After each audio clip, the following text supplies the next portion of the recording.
कि पंजाब च अगले 2-3 महीनों च राष्ट्रपति शासन लग जाएगा अगर यही नजरिया रहा कि अगर किसी राज्य की सरकार संविधान के अनुसार नहीं चलाई जा रही, नहीं चल सकती, तो फिर राज्यपाल को यह अधिकार है कि वो केंद्र को यह सिफारिश करे कि यहाँ क्योंकि संविधान के अनुसार सरकार नहीं चल रही है तो यहाँ राष्ट्रपति राज लागू किया जाए। और सुप्रीम कोर्ट ने उस जजमेंट में लिखा, उसके बावजूद भी पंजाब सरकार पूरी जानकारियां उनको नहीं दे रही है। राज्यपाल का पद संवैधानिक पद, गरिमा का पद। राजपाल का हक कदों हो जाएगा कह देंगे कि राष्ट्रपति शासन लगा दो, जो सीएम कह रहे हैं कि असी चिट्ठियां का जवाब देता, बाकी चिट्ठियां का भी जवाब दे देंगे, असी संविधान मुताबिक चल रहे हैं।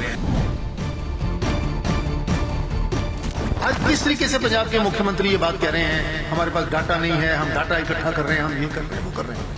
यही सरकार जब कोई ऐसा विषय आता है तो एक दिन के अंदर अखबारों में एडवर्टाइजमेंट ये आती है, जवाब भी आते हैं, प्रेस कॉन्फ्रेंस भी होती है, कभी कहते हैं हम चुनी हुई सरकार है। जब आर्टिकल 356 बना था तो तब संविधान वालों को मालूम था ना कि सरकार तो चुनी हुई सरकार होगी। कोई ऐसा तो नहीं है कि उस समय चुनी हुई सरकार नहीं थी, बाद में चुनी हुई सरकार की आई है। अगर आप इस आर्टिकल की उल्लंघना करते हो तो 356 के अंदर गवर्नर जस्टिफाइड होगा कि सेंटर को रिपोर्ट भेजे कि ये सरकार संविधान के अनुसार नहीं चल रही। राज्यपाल ने अपने पत्र में लिखा है, ये उनकी पेशेंस, उनकी ग्रेस, उनके बड़प्पन की उदाहरण है कि फिर आपको मौका दे रहा हूँ, आप संविधान की पालना आप भी करिए, जैसे शोबाज नोटिस होता है, आपको मौका दे रहा हूँ, जो संविधान के अंदर वो दे ना दे ना दे। और उसके बावजूद भी अगर सरकार उल्लंघना करती है तो ये राज्यपाल का पूरा प्रेरोगेटिव होगा कि वो राष्ट्रपति राज की सिफारिश करे। Additional solicitor general of India Satyapal Jain news 18 ਤੇ जुड़े ने, इन्हां नाल गलबात करते हैं। जैन साहब, तुहाडा कानूनी तजर्बा की कहता है, अगर इन्हू सौखे शब्दों के समझने की कोशिश की जाए, क्योंकि बहुत सारिया चर्चावां ने कि पंजाब च अगले 2-3 महीनों च राष्ट्रपति शासन लग जाएगा अगर यही नजरिया रहा, अगर इसनू कानूनी तौर पर समझने की कोशिश करिए कि कदों राजपाल जिहड़े ने वो राष्ट्रपति शासन जिहड़ा लगा सकते हैं या इसकी सिफारिश कर सकते हैं? हिंदुस्तान का जो संविधान है, उस संविधान में जब बनाया गया तो संविधान बनाते समय सरकार की, राज्यपाल की, कचहरियों की, पार्लियामेंट की, सबकी मर्यादाएं संविधान ने तय की, सबकी जिम्मेवारियां भी संविधान ने तय की। इस मुद्दे पर जो इस समय विवाद चल रहा है उसमें हमारे लिए सबसे पहले जो आर्टिकल आता है कंसिडरेशन के लिए वो 356 है, 356 की पहली रिक्वायरमेंट ये है कि अगर किसी राज्य की सरकार संविधान के अनुसार नहीं चलाई जा रही, नहीं चल सकती, तो फिर राज्यपाल को यह अधिकार है कि वो केंद्र को यह सिफारिश करे कि यहाँ क्योंकि संविधान के अनुसार सरकार नहीं चल रही है तो यहाँ राष्ट्रपति राज लागू किया जाए। उनकी यह सिफारिश फिर यूनियन कैबिनेट के पास जाती है, यूनियन कैबिनेट उस पर विचार करती है। यूनियन कैबिनेट के विचार के बाद जो भी फिर यूनियन कैबिनेट की रिकमेंडेशन है, राज्यपाल की रिपोर्ट है, और जो सारा मटीरियल है वो फिर राष्ट्रपति जी के पास जाता है। और जिस दिन फिर राष्ट्रपति उससे सहमत होते हैं, उस पर हस्ताक्षर करते हैं, उस दिन से ये राष्ट्रपति राज लागू होता है। राष्ट्रपति राज की जो धारा 356 की मूल भावना ये है कि राज्य सरकारें संविधान के अंतर्गत जो उनका दायित्व है उसका निर्वहन करें। ये नहीं कि वो अपनी मनमर्जी करना शुरू कर दें, संविधान की धज्जियां उड़ाना शुरू कर दें। इसलिए धारा 356 का संविधान में व्याख्या की गई। बहुत लंबे अरसे से 1956 में पहली बार पश्चिम बंगाल में तब की कांग्रेस की सरकार ने राष्ट्रपति राज लागू किया था, वहां की विधानसभा भंग की थी। उसके बाद पंजाब में भी कई बार, मेरे को याद आ रहा है, बादल साहब की सरकार डिसमिस हुई थी, फिर 1980 के बाद आके फिर दोबारा सरकारें भंग हुई, और जब तनाव के क्षण थे पंजाब में तब तो 5-6 वर्ष तक राष्ट्रपति राज लागू रहा। सुरेंद्र नाथ जी राज्यपाल रहे, एक के बाद एक राज्यपाल आते रहे। तो वो उस समय था जबकि पंजाब के हालात ठीक नहीं थे। मैं जो बात इसलिए कह रहा हूँ कि 356 के बारे में कोई ये पहली बार ऐसा चर्चा नहीं हो रहा है। फिर एसआर मुंबई केस में जब 1992 में तब की कांग्रेस की सरकार ने तथाकथित जो डिस्प्यूट था बाबरी मस्जिद, राम जन्मभूमि मंदिर टूटने के बाद बहुत सारी विधानसभाएं भंग की थी, वो भंग का मामला सुप्रीम कोर्ट में गया। तो सुप्रीम कोर्ट ने जजमेंट में ले डाउन किया है कि क्या क्या हालात हैं, किन किन के अंतर्गत जो किसी भी विधानसभा को भंग किया जा सकता है, राष्ट्रपति राज लागू किया जा सकता है। तो मैं जो बात कह रहा हूं कि आज ये दायरा कानून से और कोर्ट से बाहर नहीं है। कोर्ट की और सुप्रीम कोर्ट की और हाई कोर्ट की बहुत सारी जजमेंट्स हैं। इस कारण से सबसे पहली बात यह है कि क्या सरकार संविधान के अनुसार काम कर रही है या नहीं कर रही है। मौजूदा विवाद में लगभग 6-7 महीने से 8 महीने से राज्यपाल जो जानकारियां पंजाब सरकार से मांग रहे हैं वो सरकार नहीं दे रही। और एक मामले पर जब बजट सेशन आना था तो पंजाब सरकार सुप्रीम कोर्ट में गई। श्री अभिषेक मनु सिंघवी जी उनके सीनियर लीडर, वो सीनियर एडवोकेट, उसमें पेश हुए। राज्यपाल राजभवन की तरफ से मैं और तुषार मेहता जी पेश हुए।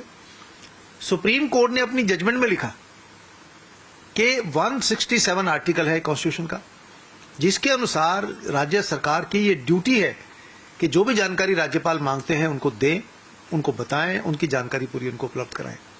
और सुप्रीम कोर्ट ने उस जजमेंट में लिखा, उसके बावजूद भी पंजाब सरकार पूरी जानकारियां उनको नहीं दे रही।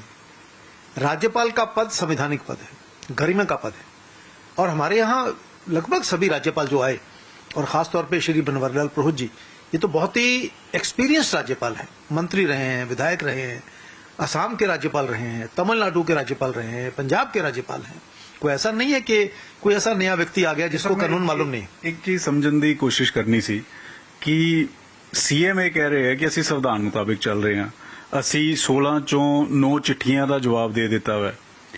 मैं ਇਹ ਸੌਖੇ ਸ਼ਬਦਾਂ 'ਚ ਸਮਝਣਾ ਚਾਹ ਰਿਹਾ ਕਿ ਰਾਜਪਾਲ ਦਾ ਹੱਕ ਕਦੋਂ ਹੋ ਜਾਏਗਾ, ਕਹਿ ਦੇਣਗੇ ਕਿ ਰਾਸ਼ਟਰਪਤੀ ਸ਼ਾਸਨ ਲਗਾ ਦਿਓ, ਜਦੋਂ ਸੀਐਮ ਇਹ ਕਹਿ ਰਹੇ ਕਿ ਅਸੀਂ ਚਿੱਠੀਆਂ ਦਾ ਜਵਾਬ ਦੇਤਾ, ਬਾਕੀ ਚਿੱਠੀਆਂ ਦਾ ਵੀ ਜਵਾਬ ਦੇ ਦਾਂਗੇ, ਅਸੀਂ ਸੰਵਿਧਾਨ ਮੁਤਾਬਕ ਚੱਲ ਰਹੇ ਹਾਂ, ਅਸੀਂ ਕਾਨੂੰਨ ਨੂੰ ਲੈ ਕੇ ਕੁਝ ਕੀਤਾ, ਕਾਨੂੰਨ ਵਿਵਸਥਾ ਨੂੰ ਲੈ ਕੇ, ਅਸੀਂ ਡਰੱਗਸ ਨੂੰ ਇਹ ਲੈ ਕੇ, ਤਾਂ ਕੀ ਇਸ ਦੇ ਬਾਵਜੂਦ ਰਾਜਪਾਲ 356 ਦੇ ਤਹਿਤ ਜਿਹੜਾ ਵੈ ਉਹ ਰਾਸ਼ਟਰਪਤੀ ਸ਼ਾਸਨ ਵਾਲੇ ਪਾਸੇ ਜਾ ਸਕਦੇ ਨੇ? बिल्कुल जा सकते हैं, क्योंकि राज्यपाल ने एक चिट्ठी लिखी और राज्यपाल ने, मैं उदाहरण दे रहा हूं, आपको कहा कि मुझको ये जानकारियां दीजिए।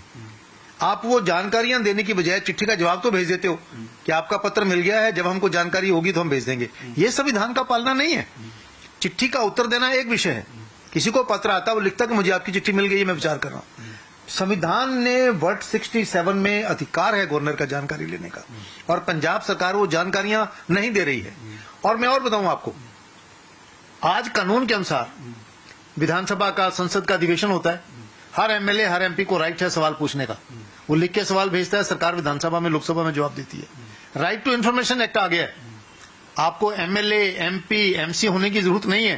कोई भी नागरिक राइट टू इन्फॉर्मेशन एक्ट के अंदर अगर सरकार से कोई जवाब मांगता है तो सरकार को वो जवाब देना होता है। आज किस तरीके से पंजाब के मुख्यमंत्री ये बात कह रहे हैं, हमारे पास डाटा नहीं है, हम डाटा इकट्ठा कर रहे हैं, हम ये कर रहे हैं, वो कर रहे हैं। यही सरकार जब कोई ऐसा विषय आता है तो एक दिन के अंदर अखबारों में एडवर्टाइजमेंट ये आती है, जवाब भी आते हैं, प्रेस कॉन्फ्रेंस भी होती है। ये कई महीनों से राज्यपाल आपको कह रहे हैं। कभी आप उनको कहते हो लव लेटर, कभी विधानसभा में खड़े होकर आप उसका मजाक उड़ाते हो, कभी आप उसके संबंध में बोलते हो अपनी मर्यादा में रहे, अपनी सीमा में रहे, कभी कहते हैं हम चुनी हुई सरकार है। जब आर्टिकल 356 बना था तो तब संविधान वालों को मालूम था ना कि सरकार तो चुनी हुई सरकार होगी। कोई ऐसा तो नहीं है कि उस समय चुनी हुई सरकार नहीं थी, बाद में चुनी हुई सरकार की आई है। ये सरकार जो जानकारियां देना चाहिए, मैं आपको एक मिनट के लिए 167 की लैंग्वेज बताता हूं।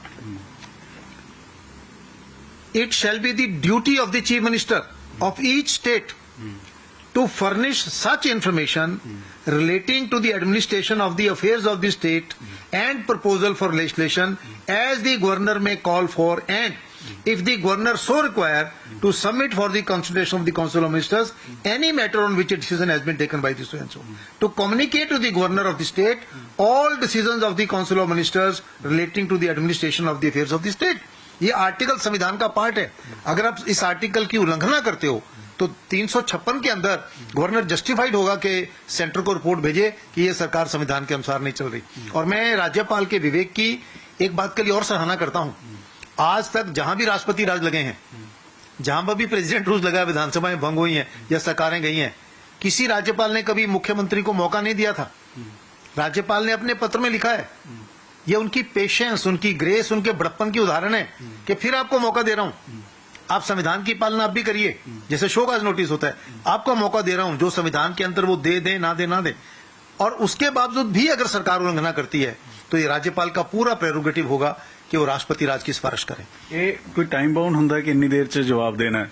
ਇਹ ਪੈਮਾਨਾ ਤੈਅ ਹੁੰਦਾ ਕਿ ਕਦੋਂ ਤੱਕ ਜਵਾਬ ਦੇਣਾ ਹੈ ਜਾਂ ਕਦੋਂ ਤੱਕ ਰਾਜਪਾਲ ਇੰਤਜ਼ਾਰ ਕਰਨਗੇ, ਜਾਂ ਫਿਰ ਇਹ ਹੋ ਸਕਦਾ ਹੈ ਕਿ ਹੁਣ ਤੱਕ ਜਵਾਬ ਨਹੀਂ ਦਿੱਤੇ ਔਰ ਅਗਲੇ ਹਫਤੇ ਰਾਜਪਾਲ ਕਹਿ ਦੇਣ ਕਿ ਅਸੀਂ 356 ਦੇ ਤਹਿਤ ਜਿਹੜਾ ਰਾਸ਼ਟਰਪਤੀ शासन ਦੀ ਸਿਫਾਰਿਸ਼ ਕਰ ਦਾਂਗੇ, ਇਹ ਹੋ ਸਕਦਾ है, पॉसिबिलिटी है? देखिए, राज्यपाल से भी ये अपेक्षा है कि वो विवेक के अनुसार काम करें, मुख्यमंत्री से, सरकार से भी यही अपेक्षा है। इस केस में राज्यपाल ने महीनों महीनों का समय दिया है और सरकार की चिट्ठियां जवाब पे हैं जिसमें उन्होंने जवाब देने से इनकार किया है। हम चुनी हुई सरकार है, हम क्यों जवाब देंगे? तो चुनी हुई सरकार तो संविधान के मुताबिक ही चुनी हो ना। संविधान ने कुछ पावर स्टेट गवर्नमेंट को दी है, कुछ राज्यपाल को दी है, कुछ विधानसभा को दी है और कुछ कोर्ट्स को दी है। कोर्ट्स में मामला जा चुका है। आज आप उस आर्टिकल की उल्लंघना जानबूझकर कर रहे हो, जानकारियां नहीं दे रहे हो, जो 167 की वायलेशन है। इसके बावजूद कि सुप्रीम कोर्ट ने पंजाब सरकार के अपने केस में कहा, अपने केस में लिखा जजमेंट कि पंजाब सरकार बाध्य है जो भी इंफॉर्मेशन राज्यपाल मांगते हैं वो दें। चिट्ठी का उत्तर देना, चिट्ठी की कंप्लायंस नहीं है। आप सिर्फ लिख दो कि हम कर रहे हैं, हम देख रहे हैं, वो कर रहे हैं। ਪਰ ਜਨ ਸਾਹਿਬ, ਮੇਰਾ ਸਵਾਲ ਇਹ ਹੈ ਕਿ ਅਗਰ 1 ਮਹੀਨੇ 'ਚ ਜਵਾਬ ਨਹੀਂ ਦਿੱਤੇ ਜਾਂਦੇ ਤਾਂ ਕੀ ਰਾਜਪਾਲ ਇਹ ਸਿਫਾਰਿਸ਼ ਕਰ ਦੇਣਗੇ ਜਾਂ ਉਹ ਕਰ ਸਕਦੇ ਨੇ ਕਿ ਲਗਾ ਦੋ ਰਾਸ਼ਟਰਪਤੀ शासन? इस केस में राज्यपाल ने बहुत उचित समय दिया है, कई महीनों से समय दिया है, सुप्रीम कोर्ट तक का मामला गया, फिर दोबारा उन्होंने एक और मौका दिया है। ऐसा नहीं है कि आपने आज चिट्ठी लिखी और अगले दिन राष्ट्रपति राज रिकमेंड कर दिया है। पहले मौका दिया, एक बार फिर मौका दिया। गोल्डन चांस है पंजाब सरकार के लिए कि वो कहेंगे ठीक है, चलिए, कोई लापरवाही होगी हमसे, हम ये सारी जानकारियां आपको दे रहे हैं। अगर आप इसके बावजूद भी जानकारियां नहीं दे रहे और उसको चुनौती दे रहे हो, इसका मतलब ये है कि पंजाब सरकार संविधान के अनुसार काम नहीं करना चाहती, अपनी मनमानी करना चाहती है, मनमर्जी करना चाहती है, जिसकी आज्ञा संविधान नहीं देता। अब कब वो सिफारिश करेंगे, कैसी सिफारिश करेंगे, ये उनका विवेक है राज्यपाल का। ना उनको कोई गाइड कर सकता है, ना उनको कोई कह सकता है। तो जब राज्यपाल को लगेगा कि अब समय आ गया है, उचित समय ये रिपोर्ट भेजने का, उस समय वो विचार करके उसको भेजने की बात करेंगे और उसके बाद फिर यूनियन कैबिनेट में जाएगा, फिर राष्ट्रपति जी के पास जाएगा। मैं समझता हूं कि भगवंत सिंह मान जी की सरकार को उनके जो एडवाइजर्स हैं, अब या तो उनकी इंटेंशन कन्फ्रंटेशन की है, कई बार पॉलिटिक्स में नीति होती है कि हम तो झगड़ा मोल लेंगे जी, ऐसे तो पंगा पड़ा है जी, फिर तो दूसरी बात है। अदरवाइज ये जो मौका उनको राज्यपाल ने दिया है, ये गोल्डन चांस है, गोल्डन अपॉर्चुनिटी है। उन सब जानकारियां जो राज्यपाल ने मांगी है उनको दें, ताकि ये अनफॉर्चुनेट सिचुएशन जो आने वाली है उसको अवॉइड किया जा सके। ਤੁਸੀਂ ਰਾਜਨੀਤੀ ਦੀ ਗੱਲ ਕੀਤੀ, ਤੁਸੀਂ ਸਿਆਸਤ ਦੀ ਗੱਲ ਕੀਤੀ, ਕਿਉਂਕਿ ਤੁਸੀਂ ਭਾਜਪਾ ਦੇ ਸੀਨੀਅਰ ਲੀਡਰ ਵੀ ਹੋ। ਇਹ ਕਿਹਾ ਜਾ ਰਿਹਾ ਹੈ ਕਿ ਅੱਜ ਮੁੱਖ ਮੰਤਰੀ ਵੱਲੋਂ ਵੀ ਕਿਹਾ ਗਿਆ ਕਿ ਜਿਹੜੇ ਸੂਬੇ 'ਚ ਭਾਜਪਾ ਦੀ ਸਰਕਾਰ ਨਹੀਂ ਹੈ, ਉੱਥੇ ਜਾਂ ਤਾਂ ਵਿਧਾਇਕ ਖਰੀਦ ਕੇ ਸਰਕਾਰ ਤੋੜੀ ਜਾਂਦੀ ਹੈ, ਜਾਂ ਦਿੱਲੀ ਦੀ ਤਰ੍ਹਾਂ ਆਰਡੀਨੈਂਸ ਲਿਆਂਦਾ ਜਾਂਦਾ ਹੈ, ਜਾਂ ਫਿਰ ਗਵਰਨਰ ਜਿਹੜੇ ਨੇ ਉਹ ਤੰਗ ਕਰਦੇ ਨੇ। ਔਰ ਉਹਨਾਂ ਨੇ ਇਹ ਵੀ ਕਹਿ ਦਿੱਤਾ ਕਿ ਜਿਹੜੇ ਮੌਜੂਦਾ ਗਵਰਨਰ ਨੇ ਉਹ ਸੱਤਾ ਦੇ ਭੁੱਖੇ ਨੇ, ਉਹ ਪਾਵਰ ਹੰਗਰ ਨੇ ਔਰ ਉਹ ਰਾਜਸਥਾਨ ਨਾਲ ਤਾਲੁਕ ਰੱਖਦੇ ਨੇ। ਉਹਨਾਂ ਨੂੰ ਰਾਜਸਥਾਨ ਜਾ ਕੇ ਸੀਐਮ ਦਾ ਚਿਹਰਾ ਜਿਹੜਾ ਵਾ ਭਾਜਪਾ ਦਾ ਬਣਨਾ ਚਾਹੀਦਾ। देखिए, भारत एक मल्टी पार्टी डेमोक्रेटिक सेटअप है। अलग अलग राज्यों में अलग अलग पार्टी की सरकारें हैं और आज से नहीं है, जब से सरकारें 67 से बदलनी हुई तब से हुई है। हिमाचल में भी तो कांग्रेस की सरकार है। हिमाचल के तो कभी किसी ने इल्जाम नहीं लगाया कि वो राज्यपाल के द्वारा बीजेपी कंट्रोल करना चाहती है। यही राज्यपाल तमिलनाडु में राज्यपाल रहे, तमिलनाडु में कभी भी बीजेपी की सरकार नहीं रही। ये राज्यपाल असम में रहे, तब भी वहां बीजेपी की सरकार नहीं थी। बहुत सारे राज्य ऐसे हैं, आंध्र प्रदेश है, केरला है, आपकी नॉर्थ ईस्ट की कई सरकारें हैं। ये एक इजी आर्गुमेंट है, जिसे बोलते हैं ना, लॉ में दो चीजें होती है, एक होता कारण, रीजन, एक होता बहाना। बहाना उनके ना भी वो नचे आपते ना जाए फिटे मुंह गोड़ियां दा, वो जो उदाहरण होती है। सरकार एक बहाने ढूंढ रही है, राज्यपाल तंग कर रहे हैं। यही राज्यपाल हैं जिन्होंने जो आपने उनको भेजी है चीजें, उन्होंने सारी की हैं। कोई राज्यपाल का अगर पावर का इंटेंशन होता, ये असम के राज्य रहे, तमिलनाडु के रहे, अब पंजाब के इतने वर्षों से राज्यपाल हैं, मंत्री रहे, विधायक रहे, सांसद रहे, इतना लंबा इनका अनुभव है और उनकी रेपुटेशन ये है कि ये आदमी काम करने वाला संविधान के अनुसार व्यक्ति है। इसी राजभवन में आने के बाद साल का खर्चा जो 60 लाख का होता था, इस आदमी ने कम करके 30 लाख किया है। अगर सत्ता का लालच होता तो चुनाव लड़के केंद्र में मंत्री बनते, वहां जाते। जो जिम्मेवारी केंद्र सरकार ने दी है उसको वो निभा रहे हैं और ऐसा व्यक्तित्व, मेरा कई बार उनसे बात होती है, ਕਹਿੰਦੇ ਕਿ ਭਾਜਪਾ ਜਾਣਬੁੱਝ ਕੇ ਡਿਸਟਰਬ ਕਰਦੀ ਹੈ ਉਹਨਾਂ ਸਟੇਟਾਂ ਨੂੰ ਜਿੱਥੇ ਭਾਜਪਾ ਦੀ ਸਰਕਾਰ ਨਹੀਂ ਹੁੰਦੀ ਹੈ। ਮੁੱਖ ਮੰਤਰੀ ਨੇ ਇਸ ਗੱਲ ਦਾ ਜ਼ਿਕਰ ਕੀਤਾ। नहीं, मुख्यमंत्री तो कहेंगे, क्योंकि मुख्यमंत्री को जो अपने गैर कानूनी काम है उनको डिफेंड करने के लिए कोई ना कोई तो आर्गुमेंट देना। मैं उदाहरण दे रहा हूं, हिमाचल में इतना बड़ा क्राइसिस आया, मुख्यमंत्री राज्यपाल, वहां राज्यपाल पहुंचे, किसी मुख्यमंत्री ने नहीं कहा कि राज्यपाल क्यों आए जहां पे हादसा हुआ। वहां भी राज्यपाल सब जगह जा रहे हैं, पूरा उनका कोऑर्डिनेशन है। तमिलनाडु में मैंने आपको उदाहरण दी, बहुत सारे राज्य ऐसे हैं जहां बीजेपी की, बिहार में नीतीश कुमार की सरकार है ना, वो तो नॉन बीजेपी है। नीतीश कुमार जी का तो बीजेपी के साथ कुछ लेना देना नहीं है, तो खुल के खिलाफ बोलते हैं। कभी वहां राज्यपाल ने नहीं किया।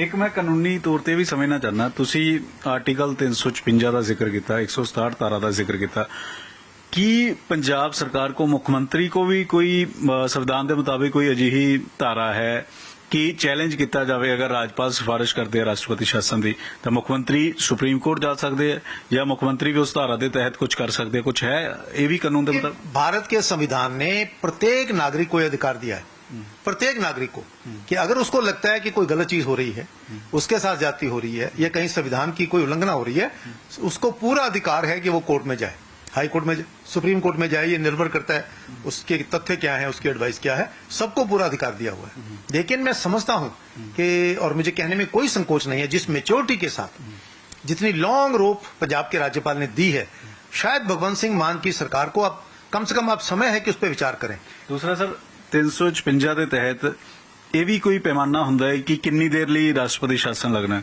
ਕਿ 3 ਮਹੀਨੇ ਲਈ ਲੱਗਣਾ ਹੈ, 6 ਮਹੀਨੇ ਲਈ ਲੱਗਣਾ ਹੈ, 1 ਸਾਲ ਲਈ ਲੱਗਣਾ ਹੈ, ਇਹ ਪੈਮਾਨਾ ਕੌਣ ਤੈਅ ਕਰਦਾ ਔਰ ਕਿੰਨੀ ਦੇਰ ਦੀ ਲੱਗਦਾ ਹੈ? ऐसा जब भी 356 लगता है या कोई सरकार टूटती है या भंग होती है, तो अपेक्षा कानून की यह है कि 6 महीने के भीतर भीतर चुनाव हों। लेकिन कई बार ऐसी एक्स्ट्रा सिचुएशन आती है जब 6 महीने में संभव नहीं होता। मैंने आपको बताया पंजाब में शायद 1984 में विधानसभा भंग हुई थी और चुनाव जाकर 1992 में आए जब बेअंत सिंह मुख्यमंत्री बने थे, क्योंकि हालात ऐसे थे कि चुनाव करना संभव नहीं था। इसलिए संविधान हमारा लचीला है, जो स्थिति के अनुसार एडजस्ट करने का समय देता है। और उस समय भी ये चुनौती आई थी सुप्रीम हाई कोर्ट में कि क्या सरकार 6 महीने से ज्यादा समय भंग रख सकती है। लेकिन कोई भी सरकार नहीं चाहेगी कि अगर राष्ट्रपति राज लागू होता है, विधानसभा भंग होती है, तो एक निश्चित अवधि के अंदर चुनाव ना हो। अगर वो स्थिति आती है, आएगी नहीं आएगी अभी कोई नहीं कह सकता, वो तो उस समय के विवेक के अनुसार केंद्र सरकार निर्णय करेगी। ਤਾਂ ਆਰਟੀਕਲ 356 ਕੀ ਹੈ, 167 ਕੀ ਹੈ, ਰਾਜਪਾਲ ਕੀ ਕਰ ਸਕਦੇ ਨੇ, ਕੀ ਰਾਸ਼ਟਰਪਤੀ ਸ਼ਾਸਨ ਪੰਜਾਬ 'ਚ ਲੱਗ ਪਾਏਗਾ, ਕਿਸ ਤਰੀਕੇ ਦੀ ਤਸਵੀਰ ਹੈ, ਇਹ ਸਾਰੀ ਤਸਵੀਰਾਂ ਨੂੰ ਸਮਝਣ ਦੀ ਕੋਸ਼ਿਸ਼ ਕੀਤੀ। ਔਰ ਜੈਨ ਸਾਹਿਬ ਕਹਿ ਰਹੇ ਨੇ ਕਿ ਇੱਕ ਪੁਆਇੰਟ ਹੋਰ ਸਮਝਾਣਾ है। जी जैन, मैं सरकार को एक बात और भी कहना चाहता हूं। आईपीसी इंडियन पेनल कोड की धारा है 124। 124 के अंदर ये लिखा हुआ है कि यदि कोई व्यक्ति राष्ट्रपति को या राज्यपाल को जो उनके संवैधानिक अधिकार हैं, कर्तव्य हैं, उनको करने से रोकता है तो उसको भी सजा दी जा सकती है। इस केस में पंजाब सरकार और खासतौर पे मुख्यमंत्री जिस तरीके की भाषा उन्होंने विधानसभा में इस्तेमाल की है, बाहर भी इस्तेमाल कर रहे हैं, ये अपराध भी है। 124 124 धारा इंडियन पेनल कोड का कोई भी लॉयर, कोई भी व्यक्ति खोल के इसको पढ़ सकता है। और मैं समझता हूं कि इस बात का भी सरकार को ध्यान रखना चाहिए कि ये सरकार को, राज्यपाल को अपने कर्तव्यों के निर्वहन से रोकना ये ना केवल असंवैधानिक है, बल्कि आज कानून के अनुसार ये क्रिमिनल ऑफेंस भी है। और ये धारा 126 बीजेपी सरकार ने नहीं लाई, ये तब से है जब से आईपीसी बनी। ਤਾਂ ਕਾਨੂੰਨੀ ਤੌਰ ਤੇ ਸਮਝਣ ਦੀ ਕੋਸ਼ਿਸ਼ ਕੀਤੀ ਹੈ ਔਰ ਦਰਸ਼ਕਾਂ ਨੂੰ ਵੀ ਸਮਝਾਉਣ ਦੀ ਕੋਸ਼ਿਸ਼ ਕੀਤੀ ਹੈ ਕਿ ਕਿਵੇਂ ਰਾਸ਼ਟਰਪਤੀ ਸ਼ਾਸਨ ਲੱਗ ਸਕਦਾ ਹੈ ਜਾਂ ਆਰਟੀਕਲ 367 ਜਾਂ 156 ਕੀ ਕੁਝ ਕਹਿੰਦਾ ਹੈ ਔਰ ਰਾਜਪਾਲ ਦੀ ਕੀ ਪਾਵਰ ਹੈ, ਮੁੱਖ ਮੰਤਰੀ ਦੀ ਕੀ ਪਾਵਰ ਹੈ, ਉਹ ਕਾਨੂੰਨੀ ਤੌਰ ਤੇ ਸਮਝਣ ਦੀ ਕੋਸ਼ਿਸ਼ ਕੀਤੀ। ਕੈਮਰਾਮੈਨ ਸੁਖਜਿੰਦਰ ਦੇ ਨਾਲ ਪੰਕਜ ਪਾਈ, ਨਿਊਜ਼ 18 ਚੰਡੀਗੜ੍ਹ।